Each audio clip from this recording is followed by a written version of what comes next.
დასაბამიდან ის იყო თავისუფალი და თავისუფლად ჩადიოდა არა მარტო პავდელები, არამედ ყველა ქართველი, ვინც აქ მოვიდოდა. კაცი მაშინ ხდება კაცი, როდესაც საკუთარ და საზოგადოებრივ ცხოვრებაზე იღებს პასუხისმგებლობა. როდესაც დაიწყო მუშაობა ამათმა, 1-4-5 ოჯახი ვართ აქ ჩვენ და ჩვენ გვითხრას თქვენ 4 ოჯახზე არაო ფულს არ გადაგახდებინეთ. წარმოიდგინე ახლა მე მყავს შვილები, შვილიშვილები და მარტო ჩემმა შვილებმა, შვილიშვილებმა უნდა უფასოდიარონ და აქ ჩვენ ერთმანეთზე გადაჯაჭვებული ვართ, ძმაკაცები, მეგობრობა, მეზობლობა, ნათესაობა და მარტო ჩვენ უნდა ვიაროთ აქ. ანუ ექსკლუზიური შეღავათების შემოთავაზეს იმისთვის, რომ გაჩვენებული იმისთვის, რომ მაინც და მაინც ინვესტორზე არ არის ეგ დამოკიდებული არის ადგილობრივ ხელისუფლებაზე.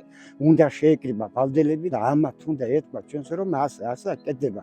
ის კი არა მალულად, ისიც კიდე უნდა ეთქვა, რომ 40 წლით გავყიდეთ ეს. წარმოიდგინეთ ახლა 40 სამუდამოდ გაყიდულია. ჩვენ გვეუბნა რა აკეთებ და მარტო ჩაშალ. სადაც კი არა როლეკოსტერია თუ რაღაცას აკეთებს იქ ხელმოჭრეს ველური ბუნება მოსმეს რა. ეს უნდა გაუქმდეს.